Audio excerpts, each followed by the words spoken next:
The Queen's Jewish Link presents the Jewish Living Podcast, the show that examines the many facets of Orthodox Jewish life. Here's your host, Izzo Zwirin. You know, we always begin this show by introducing it as the show that examines the many facets of Orthodox Jewish life.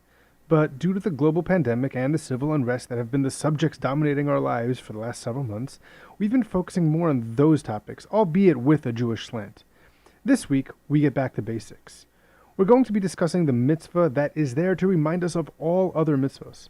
To do that, we track down someone who has devoted his entire life to that mitzvah. My name is Nesanel Epstein, and I am known as the Tallis Man. Nesanel has so much knowledge on Tzitzis, and in this enormous conversation, we barely scratch the surface. So this week, the Jewish Living Podcast presents, I've got 613 mitzvahs, and Tzitzis is all of them.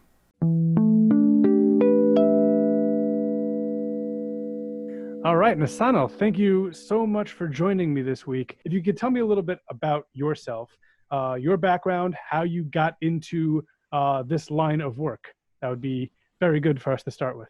So I was 8 years old, and my father, who is the Rav of Cherry Hill, and has an amazing shiurim that people could watch on Torah anytime, Rabbi Epstein, he led a trip to Eretz Yisrael.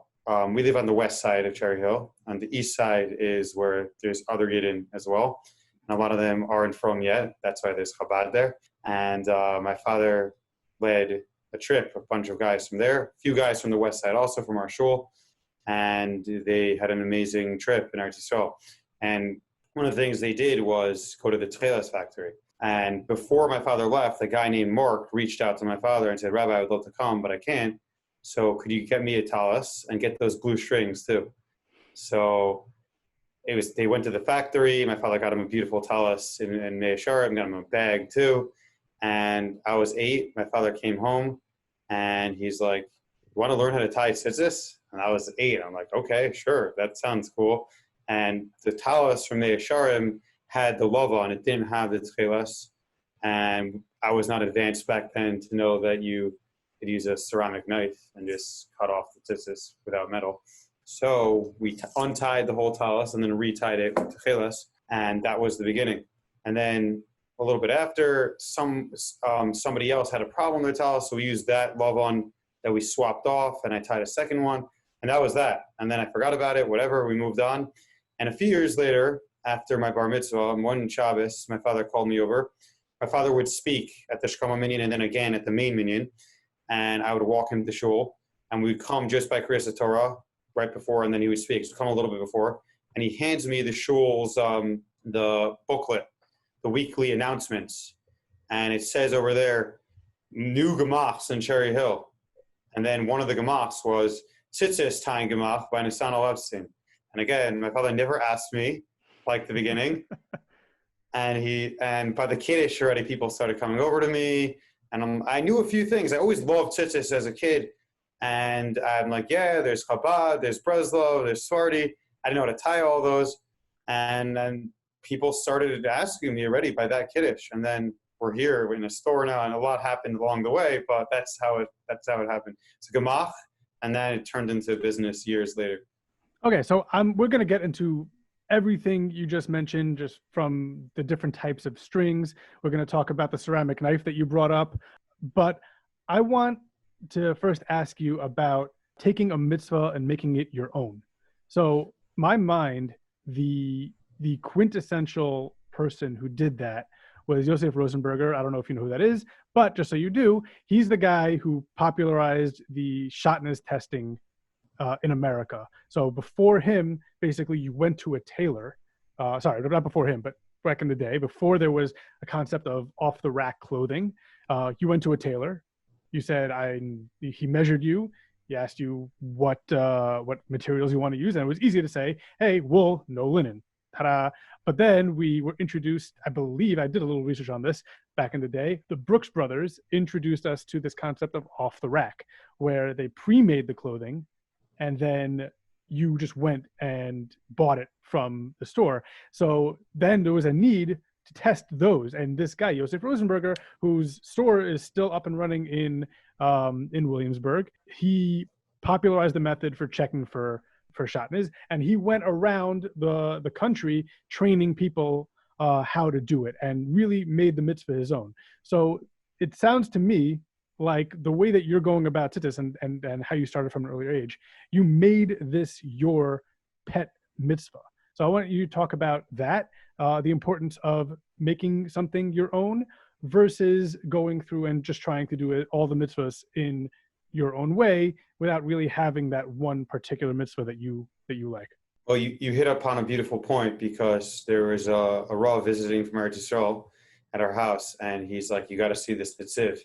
And the Nitziv brings down a Gemara from Shabbos that basically in Parshas Balak, which is coming up, that Bilam said that Klal Yisrael is the flower in the garden in one of the praises after the whole thing, Bilam, Balak. And what does that mean? So the Nitziv explains that you have a garden, you have a bunch of different flowers. Normally people set it up and then they have like the ikr in the middle. So we have 613 mitzvos, and then that's the whole garden, and then there's like the ikr. And the Nitziv brings down the Gemara on Shabbos that there's a whole back and forth. What should be your mitzvah? And the maskana is tzitzis, because if you make tzitzis your mitzvah, besides that every yid does have a chiyuv to have their mitzvah. It could be coming to shul, it could be whatever tefillin, it could be whatever you really enjoy. You should make that yours, and it's great if you get other people involved. But the Gemara's maskana is tzitzis, because it says in Shema and Vayomer Zechartem es Komitzvos Hashem. So if you make tzitzis your mitzvah, you'll remember all the other mitzvahs, and that's the greatest mitzvah to get involved in. That's awesome. And that's what the mitzvah of tzitzis is. It's your isem oso. Zechartem es Komitzvos. Right, exactly. So I want to get to some of the things that people don't know about tzitzis. Now, the first thing that I'm going to say right now, and I didn't even know it until you brought it up, is how you cut tzitzis. And you brought up the ceramic knife. So I want to start with that. So if you could talk about cutting tzitzis and why a ceramic knife is preferable, and then if you want to bring in other aspects of tzitzis that you think are widely unknown about the mitzvah. So answer the first question, cutting ceramic knife. So it just covered ha-mitzvah. It's in Shulchan Aruch, where everything is. Right. But so people say, what do you mean you cut a challah with like a metal knife? Like you do use knives, but there's an Indian over here. Technically you can, but it's a nice thing that to use for kedusha purposes. It's metal represents klei chamas, is war like things, and there's a concept by davening, like when we bench, we cover the knife. There's certain times where we frown upon metal. So over here, either one could use his teeth, which is not really accepted, or they sell these fancy ceramic scissors. But if you want to do it better, you just order on Amazon. You can get, or Bed Bath & Beyond is where I got mine, 3 knives for $30. Each one's $10, and I have in different places. So that's good for someone whose career is involved with Tallis Man. So what about me, the layperson who I bought my tzitzis, and you know what? The string was too long, especially that one, that the main string, which we'll talk about, that ends always end up being way longer, especially if I tie them myself. One ends up being way longer, and I just want to cut it off. Can I use a pair of scissors? Do I have to get a ceramic blade? Do I have to go to you? So very good. So people ask me that. They don't ask why one string's longer. That was like a style a few years ago. Someone just decided. What I heard is someone was lazy and they didn't want to cut it, so it just became a thing. And everyone was walking around camp like the shamish was just super long. But what's more common is with kids with sports and this and that. You get into your car, whatever it is, and your tzitzis start fraying, or you put them in the washing machine. You could kill your tzitzis. So then you want a good way of refurbishing them. Just trim them with a ceramic knife. Yeah, you can get it on Amazon. Like I said, you don't have to. Swarm stores do like to sell it. They're always coming up with the kosher lamp. They're always coming up with these awesome things. So it's a cool thing. A tzitzis scissor, that's a ceramic scissor.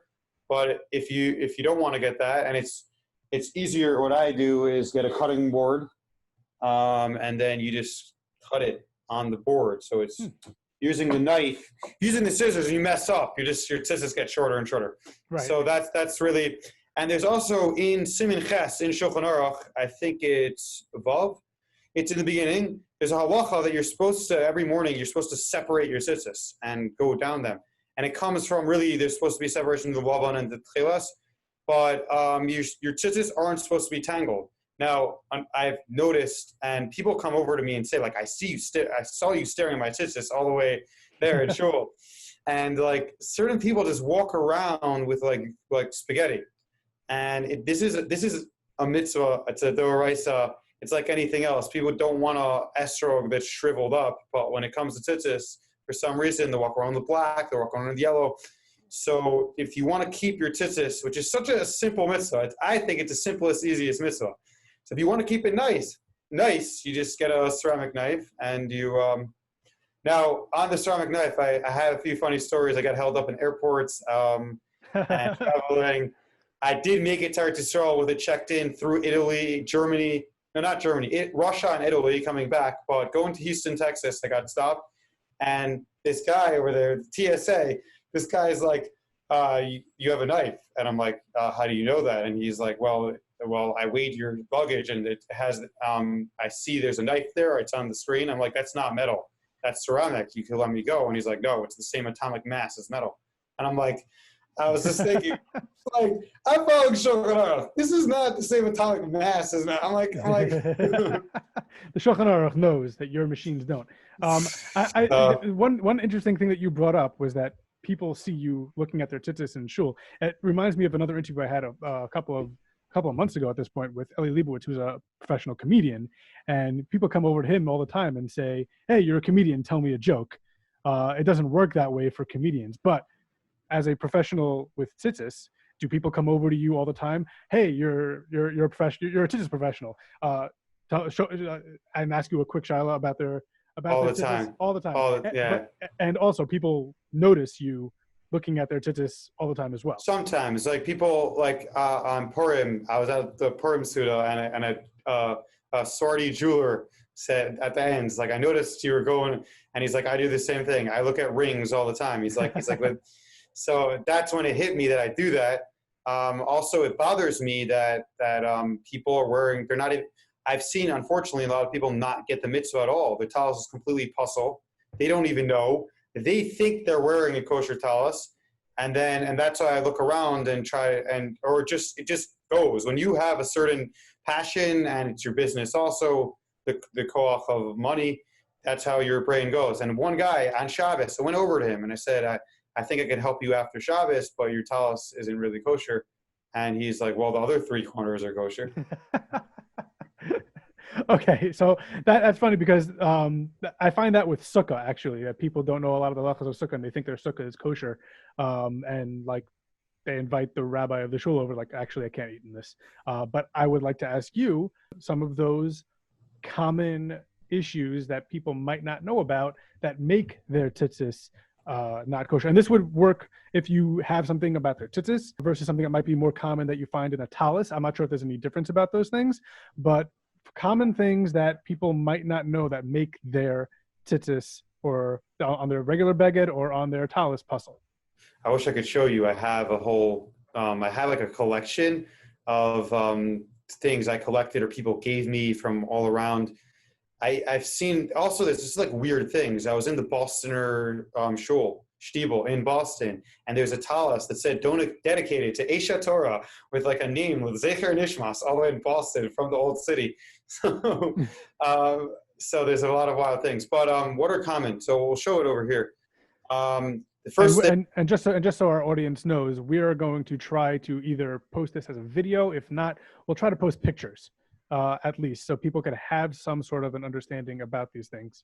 Or people could follow at the Tallis Man on Instagram, and we post things all the time when I travel and go to different shuls. If I see something, I'll post it and show people, and people ask what's not kosher about it. So you could follow me. So everything that we're going to talk about right now is on your Instagram page, which we'll have you link to, and we'll put it in the show notes, and people can go and visit your as well as Facebook and Twitter, and anyone could message me on WhatsApp also. And I get shilas on WhatsApp, and other Belzer Chassid called me and asked me what size, and I'm like, I don't know what bells wear. But so people, yeah, he's like, you're easier to get to my posek, so I thought I'll call it the Tallis Man.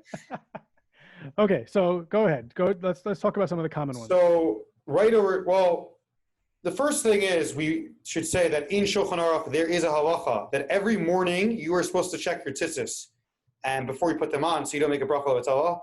Assuming you don't wear a talis yet, then you do make a bracha. If you're wearing a talis, you should nevertheless you should still check your tzitzis, even if you're wearing a talis. Now for a talis, it's either before davening, or a lot of people do after davening that they're packing it up because you're rushing to put your talis and tefillin on in the morning. So before you fold it up into your bag, check all the knots, check everything. And that's what I find that I just saw a guy like 2 weeks ago. We were davening outside back then, and I noticed that, how do you know if something's wrong with your talis? If your tzitzis grew, and there's this one, and people saw how did you know? I'm like, what do you mean? Do you see you have 4 corners, and one of them, there's an extra long tzitzis? That means you're missing a knot automatically. You may be missing 2, 3 knots. I don't know. So I saw that, and I confronted the guy, and he said, thank you very much. And then he's like, I didn't even know that happened. Thank you so much. And it hit me that people don't know this halacha in the Shulchan Aruch, that you're supposed to check your tzitzis so that this doesn't happen. And it's not that the Tallis Man is just supposed to find you and then you're supposed to find the Tallis Man. I appreciate when people do that, and I want to help every yid out there. But there's a halacha that this doesn't happen. And the Mishnah Berurah says that if you have a Shabbos talis, it's good enough. Motzei Shabbos, you fold it up. That's good enough for the whole week because there's a chazaka that you're not using it. But all the while they use it every day. And today's day and age, you get into your car, you click your seatbelt, your tzitzis could be done, whatever it is. You always got to check your tzitzis.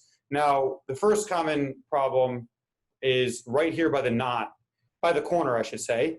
And if one of the 8 strings that are folded over and tied by the first knot, if one of them split, it's completely not kosher. Okay, so for those who are listening, what we're talking about is that hole punch that you have in your tzitzis or your beged, where the string goes through. So those have to be fully intact, correct? Tied, yeah. Right, before the first knot is even tied. Right. Okay. And if one of those split, then there's a problem. And I saw a guy in shul, and I waited till the appropriate moment.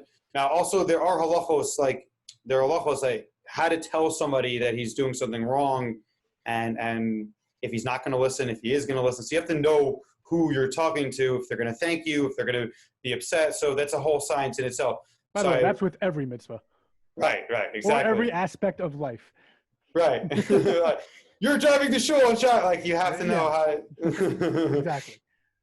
Fine. So I confronted this guy, and he said to me, he's like, I didn't know that was a problem. I learned in your father's shir. Again, for all those, my father is Rabbi Epstein in Cherry Hill, and he has awesome shirim on Torah anytime. So go look at Rabbi Ephraim Epstein. And so he's like, go to your father's Mishnah Berurah shir, and I remember that your father taught us that one string breaks, that it's still kosher. And I told him, that's over here. That's if one of the long strings break, then it's still kosher. But the top, then it's not kosher. Now let's explain, why is it still kosher? Because because you still have 4 strings. So we have 4 strings folded over, which makes it 8 strings. So if one break, then you have the other side, and then you still have 4 strings. But if 2 break, it could be that it's the same string folded over, and then would be counted it's not kosher. The Mishnah Berurah there's a loophole how you could still be kosher, but for simplicity, if 2 strings break, that's a problem. Also, if there's nothing left. If there's one string, even there has to be a little bit left. But if there's one string, then it's done. Then it's still kosher. Right, but if it's ripped up on top, that means you automatically have lost both strings. Now, if it's ripped in the middle also, if you have something hanging out from the 5 knots, it's not just at the top. It has to go all the way down. It's called in Shulchan Aruch Kedei Aniva. You have to have all the way down. Now, if this is cut off and you have this much, that's also a problem. You have to have Kedei Aniva. Now, what is Kedei Aniva? That's a good question. How long is that? I'm not going to get into that now. Go open up Shulchan Aruch or ask your Rav, or contact me later and we can discuss Kedei Aniva. But that is the halacha. Yeah. Okay. any other things before I get into a little bit more of what I had prepared to ask you, things that people don't know about tzitzis? So a lot of people that know me say, like, before I met you, I didn't know that there's 17, 18 different minhagim of how to tie tzitzis. And I once had a guy, I was in a shul selling Tallis Man. By the way, anyone out there that would like me to come to their shul, I'm happy to come if you invite me with Corona, so however that works. As a Hashem, and this Elul, we're going to do some outdoor stuff. So I'm either mitzvah fairs or coming to any locations that want to have me. And I've been to various places around the world and in the United States. So, and thank you to all those that have invited me in the past. So when I was at a shul, I was sitting there and this guy comes over to me and he says, like, I want to buy a regular tallis. Could you show me a regular tallis? And I'm just like, what's regular? And to me, like, yeah, what's regular? You know, a Chabad guy shows up, a Breslover, bells, any Taimani, like certain Svardim, like they don't know what tzitzis is. It's tzitzis.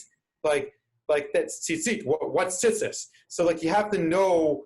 And this is also what I learned this is also in many other mitzvahs, in Tefillin, in mezuzahs, there's Chabad, there's so many different minhagim, like maybe not matzah so much, but there's like a Yemenite esrog, and there's so many different, it so makes Klal Yisrael so beautiful and rich.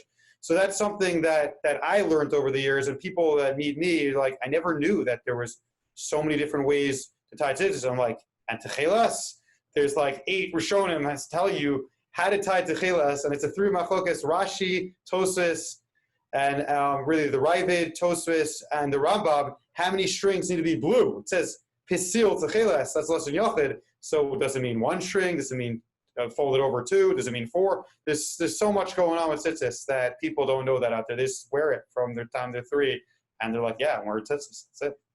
All right, so let's get into a little bit more of the actual stuff. Let's work our way top down. So first, let's talk about the beged. Right now, you guys can't see this on audio, but I'm wearing a regular cotton. There's that word, regular. But I'm explaining what regular means. Regular to you. Regular to you. Me. This is a cotton beged with tallis strings tied on the bottom. So that's thick. So you're saying it's thick. It's not thin. It's thick. It's not thin. Correct. So and it's V-neck. It's V-neck, not round neck. V-neck, not a round neck. So let's talk about and right here I have a wool beged that I do not wear in the summer because it is the summer, and this is a wool beged with white stripes versus my wool beged with black stripes. I'm sure these are not the only ones. We could talk about the mesh beged. We could talk about the t-shirt beged. But if you can give a rundown about the differences, which ones are preferable according to different poskim, and which ones you probably should stay away from if that's your thing. Okay, so let me. Okay, so there's mesh, which you said. There's cotton, which you said. There's something called poly cotton, which is polyester and cotton. A lot of Hasidim wear that. So you'll see everyone thinks Hasidim only wear wool, but certain Hasidim, that's Chabad. They'll wear wool even in Texas. It doesn't. And I went to Texas last summer, and I was preparing and speaking to my supplier Keter. And a big shout out to Keter Judeko that does an amazing job making such amazing tzitzis and getting them from Eretz Yisrael to America and make some fancy, awesome bags. So I was in the office with Rabbi Yamin over there, and he's like, "You need wool. You're going to Texas. Chabad's going to wear wool even in Texas." So I worked in Williamsburg for 5 years. It's not just Chabad. So there are other Hasidim that in the summer will wear poly cotton, and that has 2 holes. We could get into that later. 2 hole, 1 hole. That's something interesting. But generally, Hasidim wear wool. Now back. So there's we said there is mesh, poly cotton, cotton, wool, t-shirt, and there's another thing called sports tzitzis, which is an awesome thing. It's a polo shirt with tzitzis tied on. And it's split on the side. So some people will be more comfortable wearing another shirt underneath, an undershirt, because it's really designed for sports if you want to wear a polo shirt with tzitzis tied on. So you're going to see side of your body. But so that's it's a mesh-like shirt, meaning there's holes to absorb sweat. And then also there's a new product from Keter, which is a lightweight wool. So you can wear wool in the summer and not be as hot. So there's a new type of wool. And on top of that, we also sell the summer tallis with the same material that is light wool, so that if your shul doesn't have air conditioning, you're good. Or you're davening outside for the foreseeable future. Yeah. So talk about those different begadim, and also, the difference between a black versus white stripe beged. Oh, okay. So let's go there for a second. So Svardim normally wear white. You can look in Yalkut Yosef, Rav Yitzchak Yosef's awesome sefer, which if anyone's not familiar, just like we have the Mishnah Berurah, and then we have the Shulchan Aruch on top, and the Chavetz Chaim codified and put together all the halacha from the Shulchan Aruch with the Magen Avraham and all these poskim.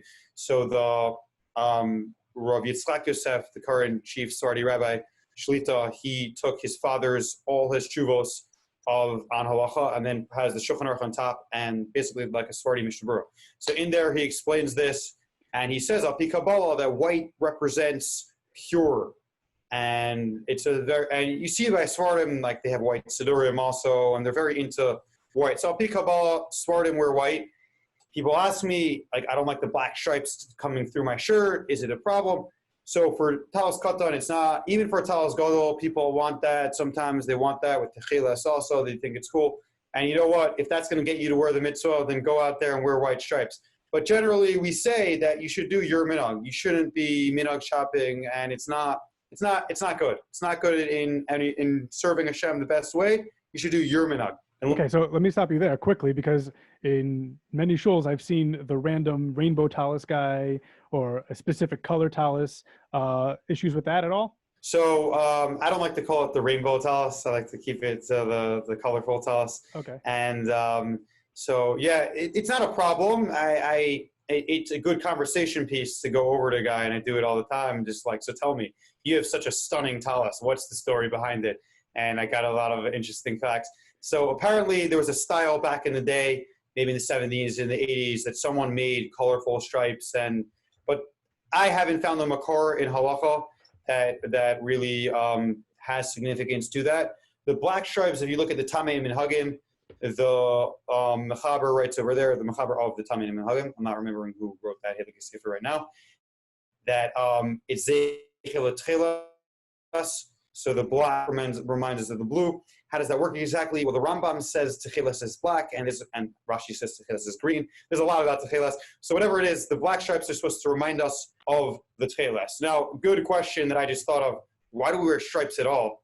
So Roberto Wein Shlita, who is my father's Rebbe, and everyone should check him out on Torah Anytime for his new shiurim. He is a noted historian and is world renowned, and is an amazing, amazing Rav and Rebbe. And so he says historically that the Romans had stripes on their robes, and whatever rank you were in, or chashivas, however that worked, I'm not a historian, I don't know, but you had stripes. And so that somehow that came into Klal Yisrael. And now there's different types of stripes. We said Sephardi's white, we said there's the black. And if you look at that tzitzis that you have, I do this to Hasidim all the time. I just met some Satmar Hasidim, came into my store, and I said, so is your stripe Satmar? And they're like, no, that's just what we bought. But there's different designs from different vendors. Keter is not the only supplier. There's Malchus, there's Talitanya, there's Mefor. There's a few different companies in Eretz Yisrael. And then there's Chabad, and Chabad have their own stripe. And I asked the Chabad Shliach of Ithaca College, who actually grew up in Cherry Hill. So I saw him here. His name is Rabbi Josh Krish. And he said, Al Pi Kabbalah, that one of the Rebbes, Al Pi Kabbalah, put together stripes that, I don't know what this means, but whatever it is, that's why Chabad have their own stripes. Normally, you see that there's like 3 or 4, there's a fat one in the middle, and then there's 4 more down. You look at it, you'll see sometimes there's like 3 and then a big one. Not always 4. And you could tell there's something called the Turkish tallis, which Hasidim normally wear, which is they don't have the color in the middle, like the whole design. They have a big fat stripe 4 and then a big fat one, and that's called the Turkish tallis. And why is it called the Turkish tallis? So wool they used to get the wool from Turkey. Today it's New Zealand and Australia is where wool comes from. But back in the day, they used to get a lot from there. And so let's go to bells for a second. So bells have blue stripes. And why do they have that? And they have the Belzer Turkish tallis because there's a problem with shatnez coming from Turkey, and certain tallis is infested. So the Rebbe started a new line, and he had it was all tested. But we said shotness in the beginning of the show. Right. And so then he designed a new line. They still call it Turkish Tallis. I don't know if it comes with Turkey today. And then since the Rebbe had a new line and he wanted to show everyone this is not shotness, so he had darkish blue, not like blue, like dark, like it still looks black. So it's a blackish blue. And so all the Hasidim started doing that, and that became the Belzer Tallis. Now, believe it or not, Bells have their own minhag. The Arizal had a tight tzitzis also, so you'll see different tzitzis with different stripes. Now, just a side point, with blue stripes, the Israeli flag was taken off from the Tallis by David Wolf, and those are blue stripes. So, but Bells does not have that color. They have their own more blue. of a royal blue versus, like, let's say a midnight black blue, like the Yankee. Right. I have seen some pictures, and it's on the Instagram at the Tallis Man, of people that have Israeli flag Tallis standing at the Kosel. And you said before, I've seen someone with the Yankees logo on their Tallis at the Kosel. I've seen a lot of interesting things, and let's continue with. Okay, so just before we go into the next section, just if we can get back to the preferences of the actual. Oh, okay, very good. So wool, according to the Shulchan Aruch, you should wear wool. The Shulchan Aruch says, like, it's a mitzvah. He says that the two materials that you should use to make your tallis is wool or linen. Now, if you take a look at the Gemara and Yevamis on Daled and Aleph, that the Mishnah Berurah brings down. Now, why wool or linen? How do we wear cotton today? For all those wearing cotton out there, don't get scared. Oh, what am I doing? So the Mishnah Berurah explains, and it goes back to from the Gemara and Yevamis, that we learn from shotness. Believe it or not, shotness. No, not shotness. Oh. No. It's Soras. Yeah, so shotness or second shot. Yes. So Soras, it says beged over there. And it says there's three types of Soras. There's skin, house, and there's beged, begodim. And it says the word beged. And if Soras comes on a beged, and the kavanah of the Torah over there is wool or linen, we make a Gezer Shava that it says in Vayomer, it says also beged. And we make a Gezer Shava for, you want to explain what Gezer Shava is? No, we're good. Okay, so we take a Gezer Shava, and so beged and beged, and therefore anytime it says beged, we learn out from Soras that means wool or linen. Now, why did I say shotness? We got confused because can you have shotness tzitzis? That's a whole separate thing. So wool and linen together, and we could get into that another time. But going back to what we're saying, so that's why we have wool and linen. Now, the Ramah says, Yesh Omrim Sheshar Minim Midoraisa, that non-materials of wool and linen, that's Doraisa too. So according to the Ramah, if you wear cotton, that any other material besides wool and linen is also Doraisa. So that's a big machokas. Well, cotton that's polo shirt style, yeah. Silk. So that's how all that comes in. So a lot of people are relying on the Ramah, especially Ashkenazim. When it comes to Svardim, it's a big shiloh now. If you're Svardi, can you wear cotton? Because the Shulchan Aruch says that you should wear wool. The Mishnah Berurah finishes off this whole machokas and says, Yarei Shamayim Yachmir, and somebody who has a lot of Yarei Shamayim and they want to do something, and they really want to do the letter to the T, so they want to follow the halacha exactly, they should wear wool. It's easier to do that today with the lightweight wool, and not everyone's living in Texas or Arizona or some really hot place. And Rav Moshe Feinstein also on this says that it's a good idea because you can't go wrong. Meaning the Shulchan Aruch is saying the halacha, if you're following the Shulchan Aruch, you're getting at the top. There's no question. Now, if you have the fancy dirshu, the blue Mishnah Berurah, so it brings down the Chazon Ish that said in Bnei Brak, since Bnei Brak's a black top and it's super, super hot, the Chazon Ish said you could wear cotton, and I've heard quoted, I haven't seen it inside, the Chazon Ish said cotton bisman hazeh could be a derasa status because it's so common that everything is cotton today. So that had that been around in the time of the Torah, that could be like the wool and linen were the garments back then. But now that everything is cotton, you can wear cotton, and you also have the Ramah to rely upon. Now, other materials in the Ramah, like camel wool or rabbit fur, like I haven't really seen that out there. And the Ramah also says other materials, like if you grow like hemp or you grow other things, can you use tzitzis? So the answer to that is the beged has to be that material. So if you want plastic tzitzis, you have to have a plastic garment. But the exception is wool linen is protrin b'mino v'ein shelo b'mino, meaning you could put wool on any garment, you could put linen on any garment. That's why you'll see it's always wool tzitzis, but a different garment. But if you want cotton tzitzis, you have to have a cotton beged. Okay, it's interesting. A hemp beged sounds both uncomfortable and environmentally conscious. So people ask me, for all those who haven't come into my store yet, and I showed you those two awesome giant jumbo tzitzis. Right. So they say, is that kosher? And we'll put pictures up those tzitzis so people could see them on Instagram, Facebook. We have a few already from the giveaway of Parsha Shlach. Someone won that last year, and it was amazing. So can you use rope? And the answer is midirabanan. It's not doraisa. It's going to be midirabanan, but you have to have the beged has to be the same material if you grow something. Okay. Let's move on to further on down the beged. You mentioned the holes. So let's talk about one hole versus two holes. We're talking about the kind of hole punch that's done in the beged to let the tzitzis go through. So, why do you have the hole also to begin with? Why do you have the hole? And that's to tie it on. You have to tie on the tzitzis. So you can't just tie it onto the beged itself. It has to be tied through the beged. Like if I had the corner of the beged and just scrunched it up and then tied my tzitzis onto it that it was tight. That wouldn't work. That wouldn't work. Okay. Right, and you also similarly you cannot tie up tzitzis, just tie tzitzis, and make the 5 knots and the 8 strings and whatever minhag you wear, and then cut the corner, put it on, and sew it around. That would be tasser l'minasai. And we brought up sukkah before. The only place in halacha is sukkah, so you can't roll out tzach on your frame and then put around the walls. Okay, interesting. So you have to make the tzitzis have to be tied on. The sukkah has to be made.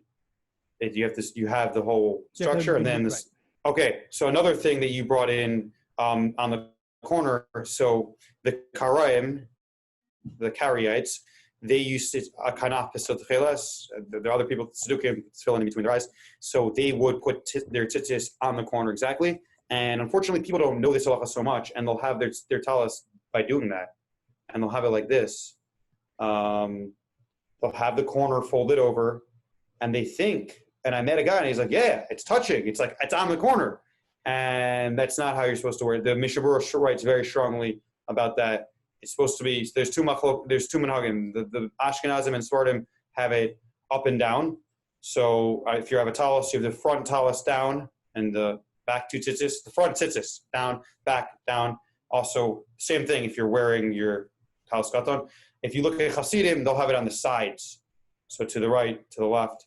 And then it'll hang down off the side, and that's okay if it's hanging down, but it's not on the corner. You shouldn't have it on the corner. Right, Let's go to the holes. Let me just paint a picture for people listening. So what we're talking about is the corner of the beged is actually folded in towards the hole versus having it like flat, like it was basically ironed and straight. And that is the way to fix it. If you have this problem, just iron it. Just bring your tallis home, iron it, and make sure to put the iron on the wool mode, so that you don't burn your tallis. So you should have your beged flat and the first knot tied at the end of that flat beged. So the bottom or the side, depending on your minhag. Your minhag, yeah. Okay. Right, continue. So yeah. Okay. So it's not a hitter to have that corner folded over. It's not better. It's not. Okay. So what's with the holes? There's a halacha and in some machlokas, how many holes you're supposed to have? Are you supposed to have one hole? Are you supposed to have 2 holes? This is a sugya in Shulchan Aruch. It's more complex than that, so I don't want to spend so much time. But you see that Hasidim, they have it, and their tzitzis come out, they come down. So if you're tying it, and the front come out, and the back come behind them, you'll notice that except Chabad Hasidim, they only have it on the tallis katan, not the tallis gadol. They'll have 1 hole, but Chabad have it on their tallis gadol as well. If you want, should I get a Chabad tallis? Or I mean, we're not going to be able to show it, so okay.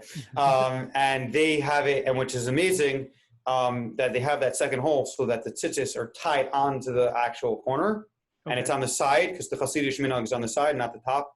And it's to hold the knot in place. A lot of people don't know the knot is supposed to be touching the beged, So so many times I'll stop someone, or they'll come over, or they'll ask me to inspect their tallis in a shul, whatever.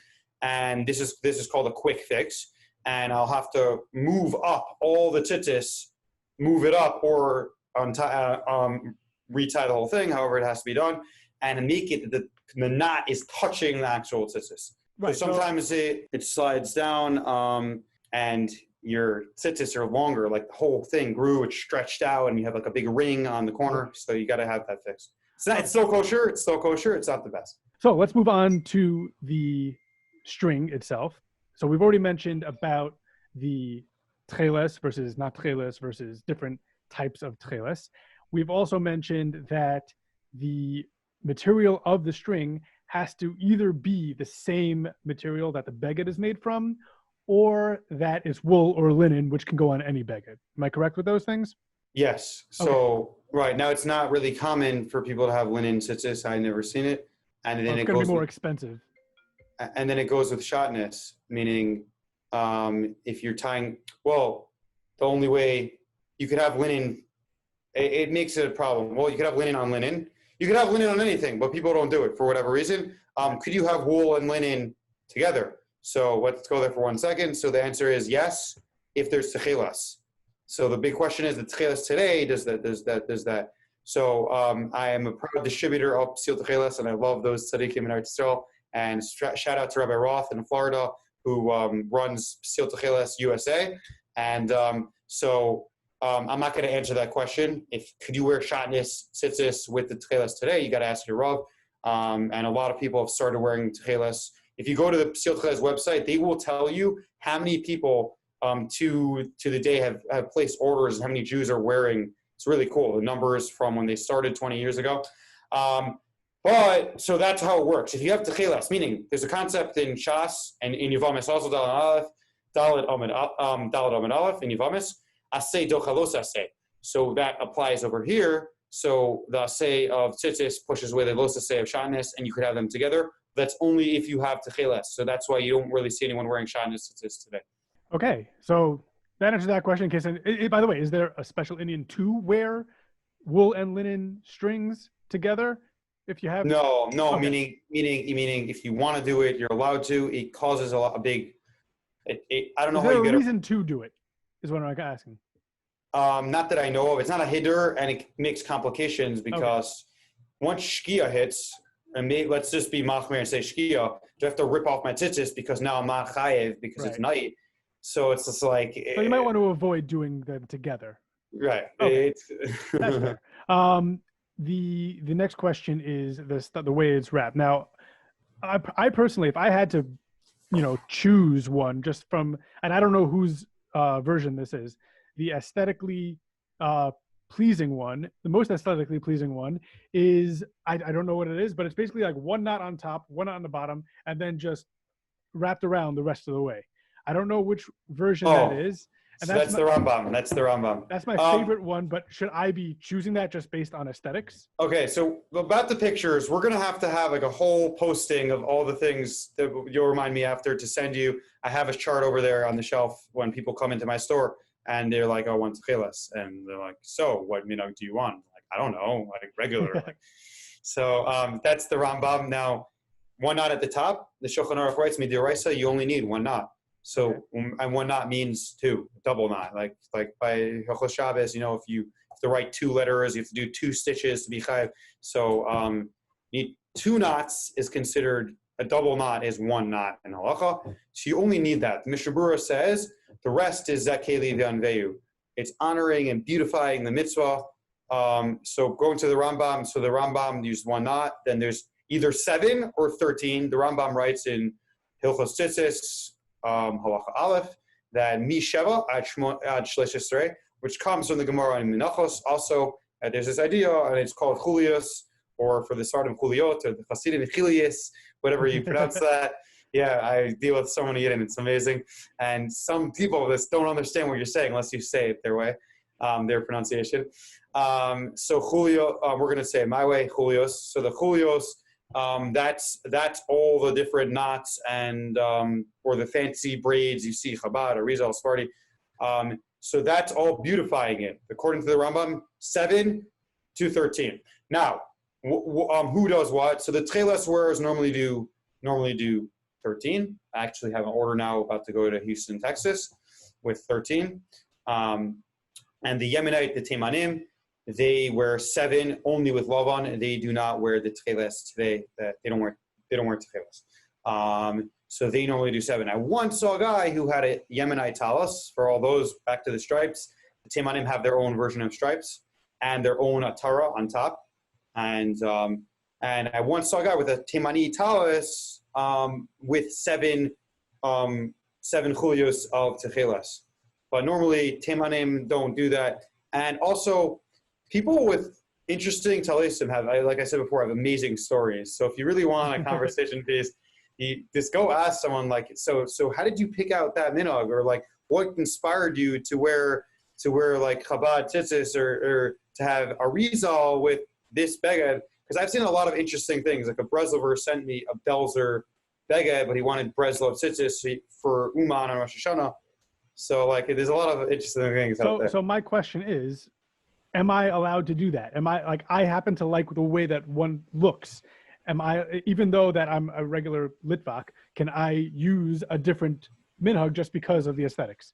So like anything, meaning you can, it's not usher, but it's not the best thing to do when you want to serve Hashem. So let's go with the Sefer HaChinuch's definition, or really Tamei HaMitzvah. Why do we wear tzitzis? And he says it's like we're all B'nai Melech, we're all princes, we're the king, son of Hashem, he's the king. And so just like when you have a cop, you have an officer, a soldier, they have an emblem, they have some badge. We are going with we have a royal jersey, and so we have the emblem of Hashem, of the king, on there. So the same way, there's different ranks and people in the army, different cops, different brigade, however it works. I'm not malumid in that. So like if you're a cop from Texas and like you wouldn't want the badge from Wisconsin, so the same thing, like it's better to have your minhag, and that's unique for yourself. Now, many times you have people that have joined Klal Yisrael later in life, or they always were Yid and they became from later, whatever and sometimes they'll have a few different rebbeim, or they think something's cool. So then the best thing to do is make that your minhag, and then that's your minhag now. So if you want to take on Techeles, what I'll tell people is, if kick out a minhag and make that yours, or we could just do what you're doing already. If you're Sephardi, if you're Ashkenaz, if you want a Rizal, and we'll tie that just with Techeles.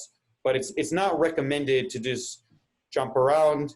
If there's anyone doing that right now who's listening, then ask your Rav if that's not sitting well with you.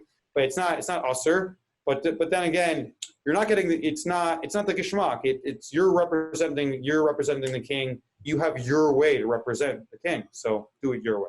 Okay. The other question and this is just pure curiosity, and I don't know any other way to explain what I'm about to other than this, because I did lanyard as a kid. So there's one specific method of tying that looks more like Chinese staircase. What is that? So that is Sephardi. Okay. That's regular Sephardi. Yeah. But you shouldn't say that to Sephardim. They don't appreciate that. I learned the hard way. You shouldn't say that it's a Sephardi style. No, you shouldn't tell someone Sephardi, like, I like the Chinese staircase. Yeah.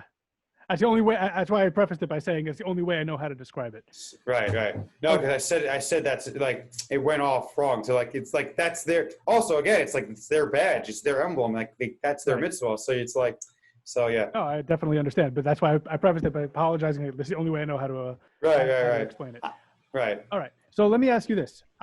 You mentioned that you're supposed to check the strings every day, and I'm imagining the beged also all the way up. Just check it every day. I see something wrong. What do I do?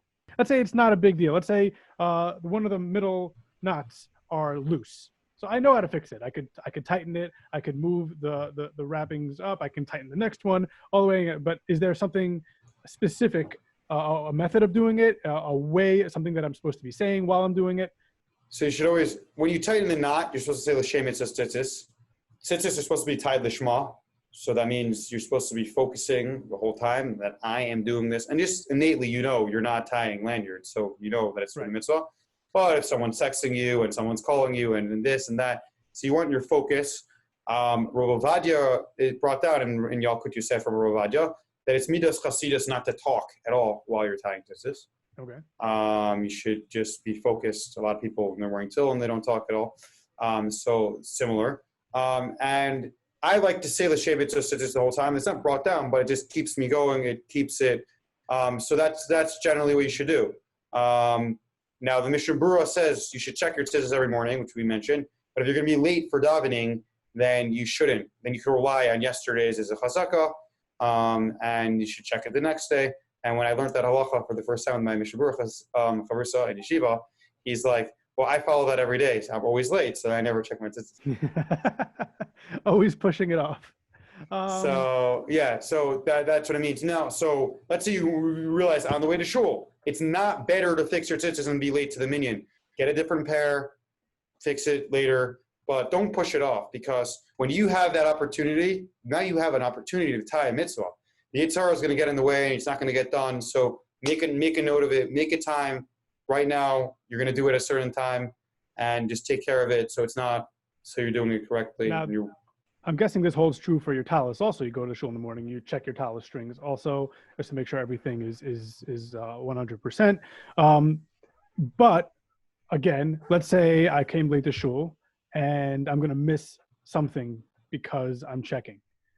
Like I'm going to check, and by the time I start putting on my tallis and tefillin, I'll miss Baruch Hu, type of a thing. What do you do in that scenario? So the best thing is to do the other way, meaning when you take off your tallis and tefillin before you leave shul, before you put it in your bag, after you fold it up.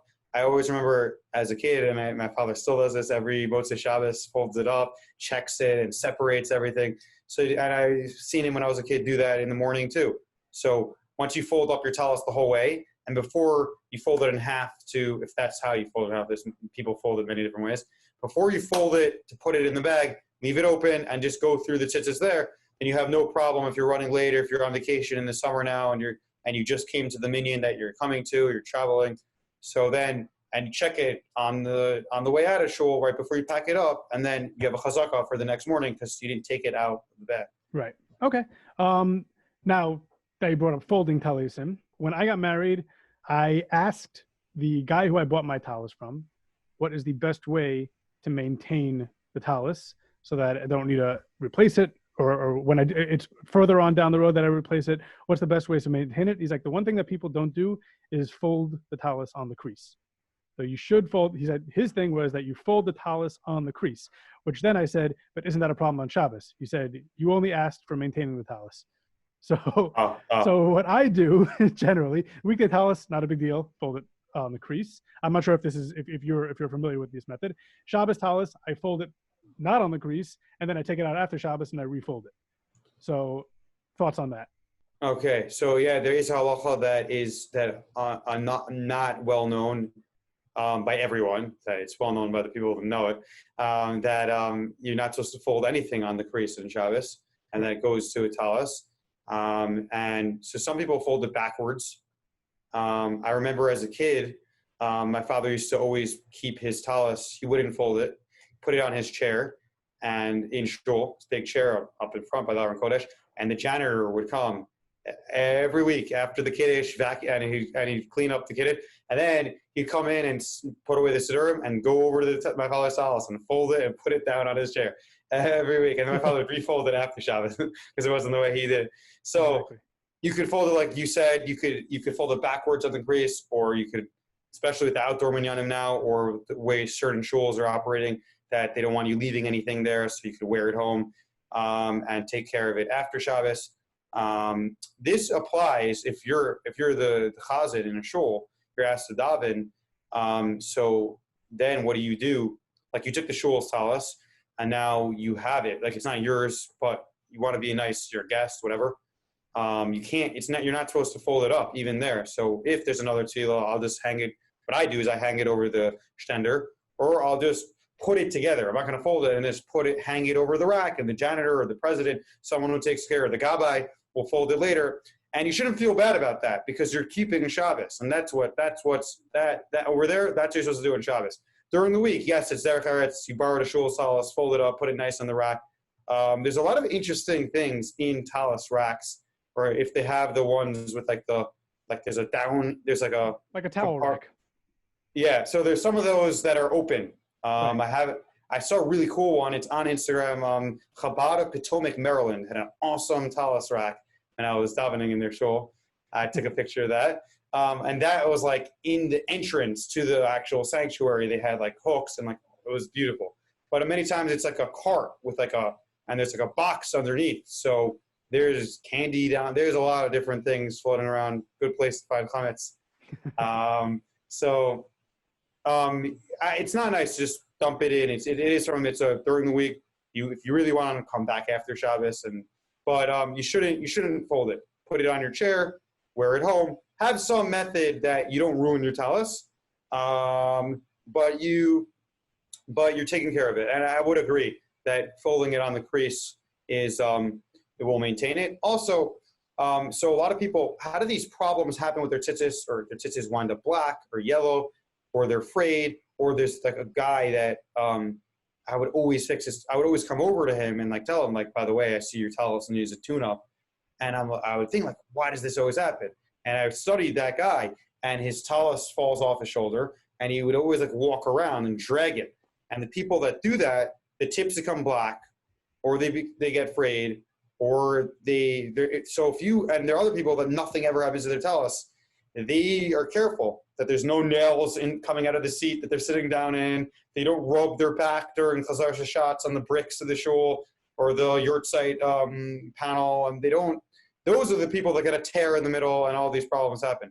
So then again, if this is our jersey, this is our emblem, you got to respect it and keep it nice. And that leads me to, I've seen so many things of like bright yellow things that like, I'm like, I can't, I'm like, how could you would you walk into court like that?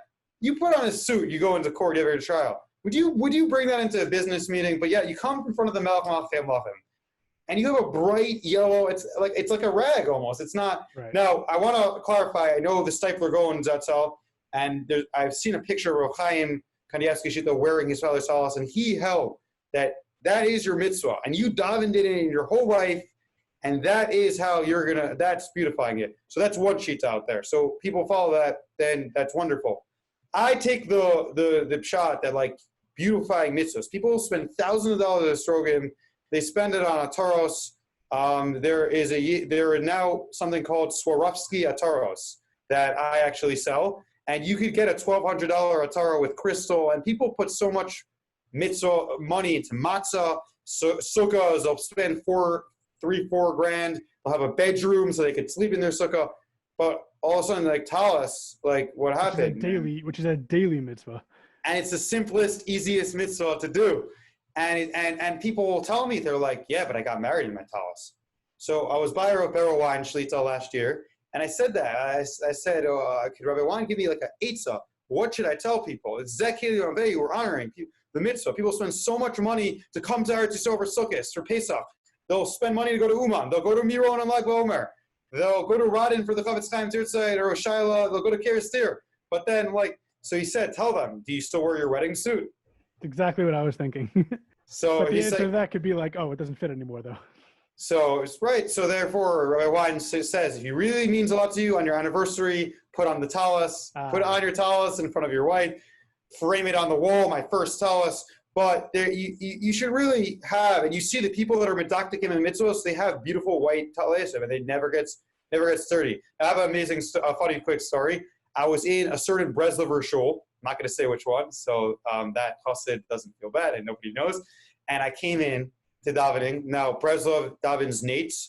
Adiyom Hazeh, you'll find that there might be other minyanim, but it's a big thing in Breslov to daven nates, because Rabbi Nachman would do that every single day. And the best time to daven Shachris is nates, as it says in Shulchan Aruch. So the Chassidim are still makbid like that today. Definitely in Uman, you can find the nates minyan. And I come in for this nates minyan in this Breslover shul. And it's amazing. And I see this chassid in the corner, and there was a gaping hole, like 10 inches wide, huge. And I'm just like, and the tallis was like bright yellow. It was like, and so I couldn't. After davening, I go over and I said, Shalom Aleichem Rav Yid. I don't know if you know who I am. Some people call me the Tallis Man. I specialize in Tzitzis. And I see that you have like a hole in the back. and I see that there's a rip over here, we could fix that up. I have some amazing seamstresses that will take care of you, and we could fix up the hole. Or if you want, I could even sell you a beautiful non-slip Keter elite weave tallis.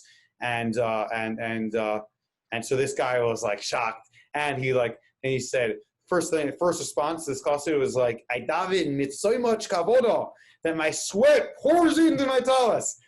So this real president. But then after, when I said, he's like, absolutely, he's like, I want to do it. He's like, order me one Tallis Man. And so, and we got him a nice, beautiful tallis.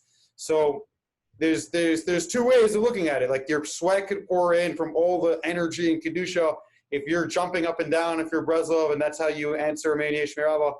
And some Breslevers like jump in the air for kedusha. They don't just take 3 steps up with their heels. If you do all that, and if that's how you serve Hashem, beautiful. But there's another way that the same way you walk into court, a business meeting, whatever. If you need to go somewhere chashiv, if you're embarrassed to take your tallis, you should definitely order a new one today. All right, so I could talk forever about this stuff because there's so much more that we didn't even touch. We didn't really touch on ataras. We didn't touch on the white stripe that goes in the back of some talisim and where that comes from. Okay. Middle band is called. Middle band. But I will ask you one more question, and it's based on the thing you brought up on slip versus not slip. Folding the tallis over your shoulder or underneath the tallis to prevent it from slipping. Preferable way? Oh, so you mean the Hasidish way? You're saying Hasidish way versus through the gartel. Through the gartel also. But those of us who don't wear a gartel, do you have a preference of folding it over or under? Oh, that's what you're saying. Okay, yeah. So that's the same thing. The idea is you're supposed to be surrounded by mitzvahs. You're supposed to have two in the front, 2 in the back. What you're not supposed to do is hang it over your neck. That is not kosher, and you're not getting the mitzvah. And if it's too small, then it's not a tallis. It could be a scarf with tzitzis on it. So, all right. Now there is one thing that I want you to talk a little bit about, and that's Project Tzitzis. So if you could talk a little bit about what Project Tzitzis is and what your role in it is. Okay. Now, number one, special shout out to Mr. Shalom Becher of Brooklyn, New York, and to Aaron Skoloff of Brooklyn, New York as well. And both of them are the co-founders of Project Tzitzis. Now, what is Project Tzitzis? Project Tzitzis is an unbelievable organization. That they do is they will give any yid out there listening or not listening a free pair of tzitzis. If you're not wearing tzitzis right now and you commit, you're going to start wearing the mitzvah. There's another, if you commit to wearing tzitzis out, you could also get a free pair. But it's really, if you're not wearing tzitzis, you don't even have to pay anymore. People was like, oh, it's $20, whatever. It's too much for me. And that's a turnoff for certain people that are on their journey. So there are 2 Yidden out there that started an organization dedicated to just helping Yidden remember all the mitzvahs by giving out free tzitzis. And a few months ago, they broke a record-breaking of 4,000 pairs from all around the world. Very nice. So what's your role in Project Tzitzis? So besides being the Greater Philadelphia Gabbai, which means we have something called Project Tzitzis by City, and we are looking for other volunteers out there who want to join Project Tzitzis. So you could go on the website, contact us, or contact me, contact the Tallis Man, and we'll hook you up and get you to the right department. And we have Project Tzitzis by City. So if you live in a certain area, you could click that link, submit your order on our website, projecttzitzis.com, and then it will go directly to an individual in that city, and you can meet them at their store or however they do it, or they'll come to you. And it's, instead of having it mailed or from the headquarters in Brooklyn. So that's one thing. And the other thing is I have this host to run the Project Tzitzis broadcast that like Meaningful Minute, Daily Dose, Just a Moment, and any other ones you on WhatsApp what else comes to your mind? Torah Anytime. Yeah, but this is like a WhatsApp broadcast. Right, so these short clips. Yeah. So Meaningful Minute, Daily Dose, guard your eyes. That's another big one. Okay, so we have one, and the number is, for anyone who wants to subscribe, +1 856 200 8439. Message add me, and we will sign you up. And we try to every night have a different Rav speak for 3 minutes, short inspirational message, some story, some halacha, symbolism, things you never knew about tzitzis. And I've been supposed to be the director of that. I'm contacting Rabbanim to do it and putting together the clips, the music, and the titling and all that, packaging up those clips to go out, which are seen all around the world. And those videos are not just videos. There's a guy, remain nameless, who saw Rav Daniel Koren. Shout out to Rav Daniel Koren in Monsey, who's an amazing, amazing Rav, has some awesome videos on Torah Anytime. Check him out. And he did an amazing video about the story Menachos, about the guy, the yeshiva guy, who traveled to that island to go meet that woman, and Tzitzis saved him from the Avera, hit him in the face. And he said that story. If anyone wants a copy of that video, they can contact me and I'll give it to them. And there was a guy who was struggling with his Yiddishkeit, and he saw that video, and he said, you know what? I'm going to start wearing my tzitzis out. And before long, he stopped going to McDonald's. And then recently he contacted me. I started putting on tefillin every single day. So that's one guy. There's another guy who he lived in Peru. His father passed away, unfortunately. He came to Cherry Hill. He saw a guy in shul, and he's like, how you doing? I just buried my dad in my tallis, so I need a tallis. Is Lakewood the closest place to get a tallis? And the guy in shul is like, no, we have the tallis. Oh, the tallis, man. This is Cherry Hill. So I got hooked up with this yid from Peru. He looked at Tallis Man. I showed him all the weaves, this, that, and other. And then I said, Sadek, by the way, do you have a pair of tzitzis? I know you're in Peru. I didn't know there's Chabad out there, but like, what's and he said, no, actually I don't. And I said, well, here's a pair. And he's like, he was blown away. I'm like, this is for you, Sadek. Put that on. We took a video. It's on Instagram. You can see it. Not only that, he left his family in Peru, separated from his family, and moved to Eretz Yisrael, jumped into a yeshiva, got stuck there because of Corona, and is happily wearing tzitzis, and is a from yid now from those tzitzis. Wow. And also from Torah Anytime. He said Torah Anytime turned him on his journey all the way in Peru. Torah Anytime in Peru. So those are two stories, and there's a few other, we don't have to say now, that how these videos are inspiring the world, and people just getting a pair of tzitzis. What Chazal says, it really, really turns people's lives around. One of the guys from Project Tzitzis, remain nameless, from Project Tzitzis by City, he got a free pair. He was so inspired, and now he decided he turned around his life, and he's giving out tzitzis in his city as well. So that's what we tend to do. We want people who have a story, who got tzitzis, to go give out to other people, so then it keeps on going, and we're going to change people's lives. That's phenomenal. Nesanel, I'm going to let you plug. You mentioned all of your Instagram and Facebook and Twitter accounts, but tell us where people can learn more about those if you want to mention them exactly where they are. So all of the above, WhatsApp also, let's say +1 856 745 9588. Just reach out to me, and you can watch the status, and you can learn a lot of stuff or see the products we sell. Email, the email, thetalisman@gmail.com with 2 L's. Okay, and you have a website? www.thetalisman.com. And where's your store? Oh, well, before that, YouTube also. And Bezos Hashem, shortly, we're going to be coming out with Hilchos Tzitzis. And the short videos going through Shulchan Aruch and learning the halachos, and then also very interesting questions like, can I put tzitzis on a leather shirt if I have a leather shirt or a leather jacket? And things that people find very interesting. And you could submit questions too that we could discuss in videos, various cool halachos. That's coming soon on YouTube, and one day at Torah Anytime as well. And where's my store? My store is located in Cherry Hill, New Jersey, in the Cherry Hill Kollel. So the Cherry Hill Community Kollel, in the Kollel, you can come get tzitzis, you can come learn, you can come meet Rabbi Klar, Rosh Kollel over here. And also, for anyone, you don't have to come to Cherry Hill. We ship all around. We ship around the world also, if you're international as well. And so someone's tallis is not kosher, they want techelas, they want it redone. You contact me, then you package up your tallis, go to UPS, FedEx, or the post office, or whatever service you use if you're in another country, and you package it up, get a return label, stick that into your order, send it to me, we will fix it up and ship it back to you. Phenomenal. Is there anything else you'd like to leave with us? If there is a mitzvah out there that you really enjoy, make it your own, because it could change your Yiddishkeit, and that will help you be a better Yid, because there are people that just live, their life is a little bit stale, and if you really want to spice things up and have an amazing